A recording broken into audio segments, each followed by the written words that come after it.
বন্ধুরা, আজকে ওল আর আলু দিয়ে কাতলা মাছ করব। মাছ হলে তো জানোই আমার পরিমাণটা খুবই কম থাকে, মানে যেহেতু আমাকে একা খেতে হয় মাছটা সর্ষের তেলে ভেজে তার মধ্যে গোটা গরম মশলা জিরে ফোড়ন দিলাম, দিয়ে তারপরে এই পেঁয়াজটা একটু পাতলা পাতলা করে কাটলাম আমার মাছ অনুযায়ী আর কি।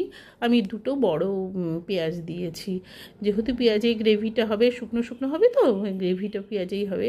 আর আদা রসুনের পরিমাণটা কম, আদার পরিমাণটা বেশি, আর কাঁচা লঙ্কা দিয়ে পেস্ট করে ওটাকে দেখো কষিয়ে তেলটা বের করলাম।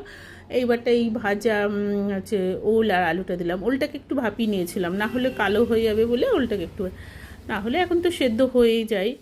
যাই হোক, এবারটা অল্প অল্প জল দেবো, আর জলটা কষিয়ে শোকাবো, আবার একটু জল দেয়, দেখো শুকিয়ে গেছে। এইবারটা টক দই দেবো। টক দইটা আমি কী করি জানো তো, একটু মিক্সিতে ফেটিয়ে নিই। অনেক সময় কি হাতে ফেটাতে গেলে একটু গোটা গোটা যদি থাকে, সেটা আমার ক্ষেত্রে হয়, সবার ক্ষেত্রে তো হয় না, ওই জন্য আমি মানে মিক্সিতেই করে নিই।